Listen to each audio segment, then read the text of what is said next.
여러분 오늘날까지 살아오면서 구매했던 물건들 많으시죠?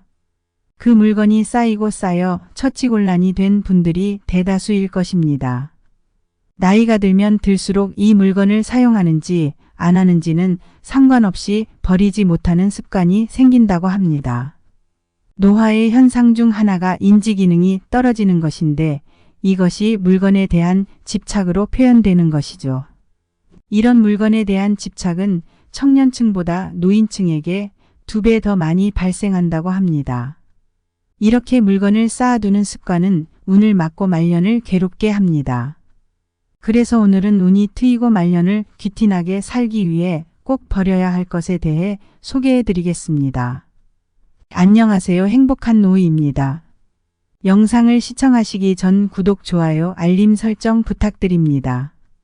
댓글로 여러분들이 소망하고자 하는 바를 적어주시면 제 채널명이 행복한 노후인 만큼 여러분들의 편안한 노후를 위해 기원드리겠습니다. 영상을 끝까지 시청해 주신 분들께 편안한 노후가 한 발 더 빠르게 찾아올 것입니다. 자, 시작합니다. 첫 번째로 오래된 화장품입니다. 유통기한이 지나도 아깝다며 계속 바른 경험이 분명히 있으실 겁니다. 화장품은 피부와 직접적으로 닿는 부분이기 때문에 유통기한을 꼭 지켜 사용하셔야 합니다. 사용하지 않는 동안에 이미 균과 미생물이 증식하여 오염될 위험이 높아집니다. 더군다나 오래된 화장품은 특히 세균에 취약하여 더 많이 발생합니다. 이렇게 유통기한이 지난 화장품에는 환경호르몬 또한 작용하여 건강에 해를 입거나 발진이나 수포가 발생할 수 있죠. 그러니 필요한 만큼만 구매하고 다 떨어지면 새로 사시는 것을 추천드립니다. 싸다고 많이 사서 쟁여두거나 사놓고 아까워서 사용하지 않는 경우 결국 버리게 됩니다. 쟁여두다 보면 나중엔 그것을 어디다 두었는지조차 까먹게 됩니다. 버릴 때 너무 아까운 것 중 하나가 한 번도 사용해 보지 않고 유통기한이 다 되어서 버리는 화장품이죠. 이러한 행동은 노후의 귀티 또한 떨어지게 하며 오래된 화장품으로 인해 발진이나 피부 포진이 생긴다면 더 곤란한 일이 됩니다. 필요한 만큼 구매하시고 아깝다고 아껴 쓰지 마시고 쓸 때 다 사용하시기 바랍니다. 이러한 습관 하나하나가 모여 귀티나는 노후를 만듭니다. 두 번째로 낡아버린 운동화입니다. 운동화는 한번 사게 되면 오래 신게 되는데 뒷부분이 다 닳았다면 꼭 버리셔야 합니다.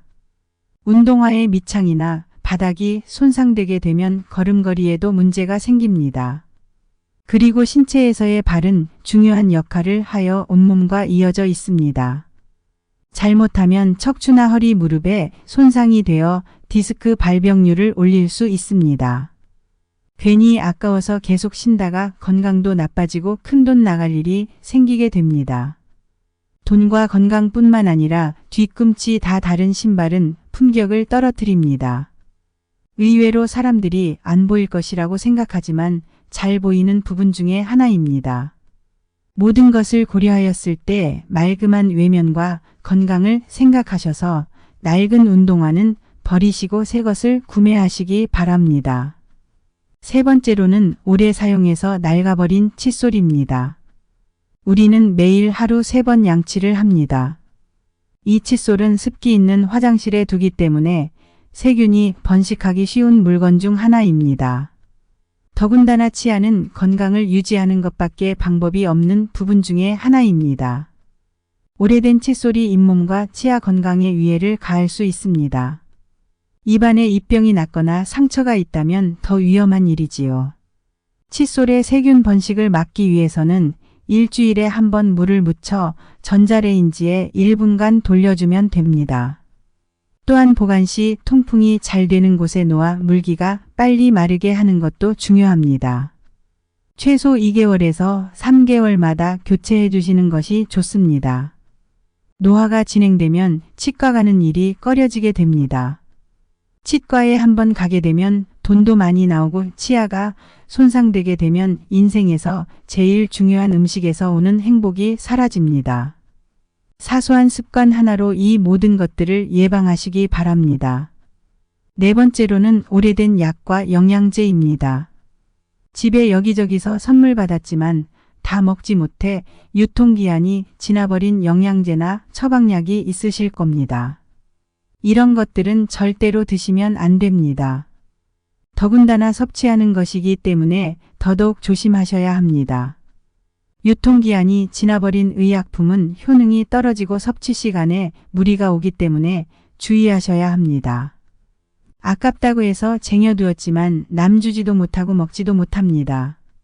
그러니 과감하게 버리시고 처방약은 시간에 맞춰 꼭 섭취하시기 바랍니다. 다섯 번째로 플라스틱 용기와 나무도마입니다. 배달 음식을 먹고 받은 플라스틱 용기나 죽 먹고 나서 나온 죽 보관 용기들 꼭 설거지해서 재사용하시는 분들 많으시죠. 이런 플라스틱 용기를 재사용하는 경우 눈에 보이지 않는 발암물질을 섭취하는 것과 다름없습니다. 또한 긁힘이 많으면 많을수록 더더욱 안 좋은 물질이 많이 새어 나옵니다. 그러니 되도록 플라스틱을 사용하시는 것보다 유리용기를 사용하시는 것이 좋습니다. 특히 뜨거운 물건을 담을 때에는 더더욱 유리용기를 사용하셔야 합니다. 나무도마는 시간이 지날수록 칼집이 생겨 아무리 설거지를 깔끔하게 하였다고 하더라도 습기를 머금기 때문에 박테리아나 곰팡이가 자라기 좋은 환경입니다. 그래서 사용 후 꼭 통풍이 잘 되는 곳에 말려주어야 합니다. 세균과 곰팡이는 면역력을 떨어뜨리고 염증을 일으키기에 반드시 도마를 깨끗하게 유지하고 자주 바꿔주도록 하는 것이 좋습니다. 요즘은 스테인리스 도마도 있다고 하니 균이 번식하기 어려운 도마를 사용해 보는 것도 좋습니다. 오늘은 운이 트이고 말년을 귀티나게 살기 위해 꼭 버려야 할 것에 대해 소개해 드렸습니다. 세월이 흐를수록 물건은 쌓이고 버리기도 힘들어집니다. 집안에 물건이 쌓이기 시작한다면 어수선한 공간에서 흐를 운도 막히게 되고 나의 정신 또한 흐트러지고 산만해지게 됩니다. 이러한 단순한 행동이 삶과 직결되어 있습니다. 내가 조금 아깝다고 쟁여놨던 모든 물건들을 확실하게 버리시기 바랍니다. 이러한 자그마한 습관이 모여 귀티를 만듭니다. 사람의 귀티는 하루아침에 이루어지는 것이 아니며 차곡차곡 쌓아 올려야 합니다. 버리는 것도 중요하지만 내가 이런 것을 쟁여놓지 말아야겠다는 마음가짐 자체도 중요합니다. 깔끔하게 살고 귀티나게 살고 운이 트이는 집에 살기 위해서는 나의 마음가짐과 노력이 필요합니다. 귀찮더라도 한 번 더 움직여서 생기 있는 삶을 살아가시기 바랍니다. 귀티나는 노후를 보내시기 바랍니다. 필요 없는 물건을 버리시면서 마음의 짐 또한 같이 버리시기 바랍니다. 영상을 시청하시는 모든 분들께 내면의 평화와 행운이 깃들기를 기원합니다. 유익하셨다면 구독과 좋아요 부탁드리겠습니다. 감사합니다.